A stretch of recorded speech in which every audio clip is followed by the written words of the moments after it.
வணக்கம். கண்டிப்பாக பேசுகிறேன். எப்படிங்க? சண்டே முடிய போகுது. நாளைக்கு மண்டே எல்லாம் ஆஃபீஸ் போயிடணும்.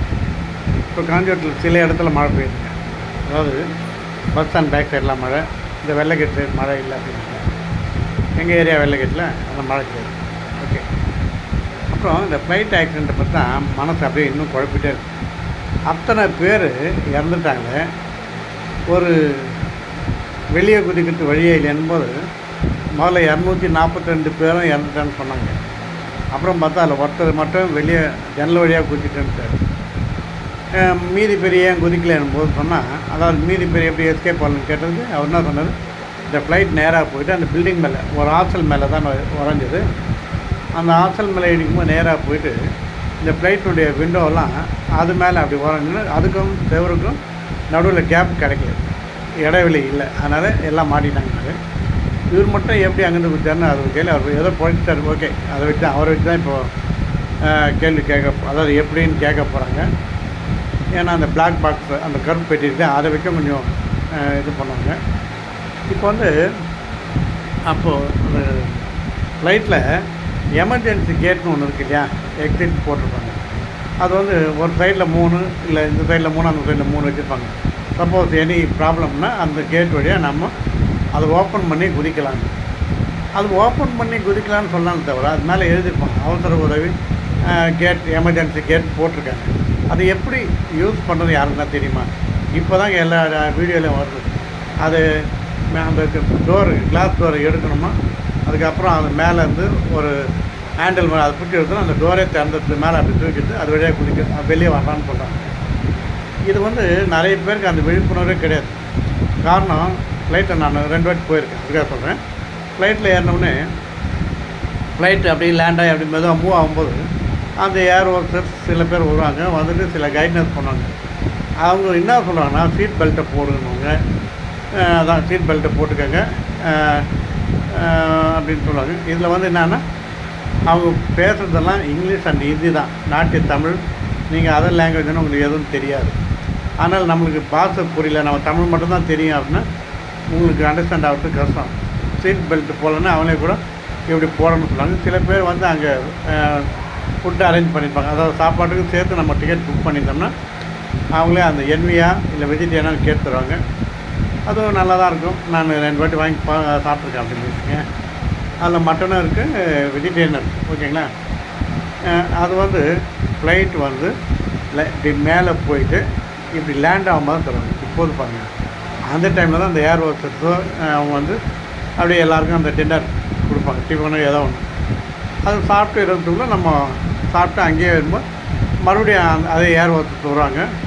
அப்போ நம்ம சாப்பிட்டதெல்லாம் அங்கே ஒரு டஸ்ட்பின் மாதிரி அவங்களே எடுத்து கலெக்ட் பண்ணிட்டு போடுவாங்க. இதுதான் விஷயம்.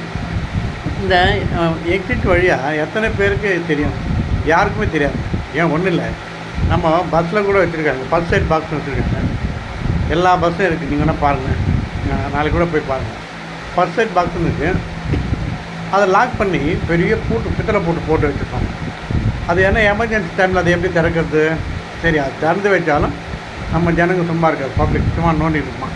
எல்லாம் க்ரௌடாக இருக்கும்போது எவனா திறந்து உள்ளே டிச்சு ஆகுதுன்னு எடுத்து போடுவாங்க. அதுக்காக சொல்கிறாங்க அந்த சாவி ஆட்டு இருக்கும், டிரைவர்கிட்ட தான் இருக்கும் அப்படின்னு. அதை எப்படின்னு திறக்கிறது தெரியாது. அதே மாதிரி நிறைய இடத்துல ஃபயர் சர்வீஸ் மிஷின் வச்சுருப்பாங்க, பார்த்துருக்கீங்களா? ஒரு சிலிண்டர் மாதிரி ரெட்டில் வச்சுருப்பாங்க. சம்டைம்ஸ் வந்து பக்கெட்டில் மணல் போட்டு வச்சுருப்பாங்க. அந்த மணல் போட்டது எதுக்குன்னு நமக்கு தெரியாது. அது மணல் போட்டு நெருப்பு அணைக்கிறதுக்காக. அது சின்ன நம்ம ஓப்பனில் சொன்னால் கக்கூஸ் பக்கெட் மாதிரி இருக்கணும் இல்லைங்களேன், சின்ன பக்கெட்டாக தான் இருக்கும். ஒரு 2, 3, 5 லிட்டர் பக்கெட் மாதிரி இருக்கும். அது அவ்வளோதான், அது மாதிரி இருக்கும். இந்த ஃபயர், அதாவது தீ அணைப்பு கருவின்னு ஒன்று வச்சுருப்பாங்க. அது எப்படின்னா, அதை எடுத்து ஒரு ஊக்கில் மாட்டிருப்பாங்க, ஒரு ஆணிலே எங்கே செவத்தில். அதை எடுத்து எப்படி யூஸ் பண்ணுறது தெரியாது. அது என்ன பண்ணணும், எடுத்து நம்ம செவத்தில் அந்த நிப்பு மாதிரி இருக்குல்ல, பாயிண்ட் ஒன்று இருக்குது ஃப்ரண்ட்டில், அதை எடுத்து அடிச்சோம்னா அந்த பாயிண்ட் ஊக்கு அது உடஞ்சிடும். அந்த மூக்கு உடஞ்ச பிறகு அது வழியாக அந்த ஒயிட் கேஸ் ஃபார்ம் ஆகும். அதாவது இந்த தீ அணைக்கிறதுக்கான அது ஒரு மெடிசன், அது வரும். வந்ததாக அதை உடனே குயிக்காக எல்லாத்தையும் ஆஃப் பண்ணணும். அதுவும் நம்மளுக்கு சொல்லிக் கொடுக்கல. அதாவது நான் என்ன சொன்னேன், இதெல்லாம் படிக்கும்போதே இது ஒரு இப்போது நம்ம வருங்கால சன்னதிகளுக்கு இதெல்லாம் சொல்லி கொடுத்தா நல்லாயிருக்கும். நமக்கு எதுவுமே தெரியாது, ஃபர்ஸ்ட் எய்டுன்றது என்னன்னே தெரியாது. பிளேடு இப்போ நம்ம சின்ன வயசுலேயே இருக்குங்க, பென்சிலில் வந்து நம்மளாம் பென்சிலில் தான் செய்வோம். இப்போ தான் ஷார்ப்னர் வந்துச்சு, கொஞ்சம் சேஃப் ஆகிட்டாங்க பசங்க. அப்படி செய்யும்போது கையில் கட் பண்ணால் ரத்தம் வந்துச்சுன்னா உடனே கப்பன் வாயில் வச்சு அதை அப்படியே அந்த ரத்தம் போகிற வரைக்கும் வச்சுப்போம். இல்லாட்டி ஏதோ பேண்டேட் கொடுப்போம், அப்படியே அட்ஜஸ்ட் ஆகும். இப்போ அது மாதிரி இல்லை, வீட்லேயே சப்போஸ் இப்போ நெருப்பு பிடிச்சிட்டுன்னு வைங்களேன், உடனே என்ன பண்ணுறாங்கன்னா இவங்க நெருப்பு பிடிச்சுன்னா மண் எடுத்து அடிக்கிறாங்க. நெருப்பு மேலே மண் அடிக்கலாம், ஆனால் ஒரு ஆளுமை ஃபயர் ஆகிட்டான்னு ஆமாம் நெருப்பு இது மண்ணை அடிக்கூடாது, தண்ணி தான் ஊற்றணும். இது ஒரு சொல்லித்தாங்க. அதாவது சில இதெல்லாம் நம்ம சொல்லி கொடுத்தாங்க நமக்கு தெரியுது.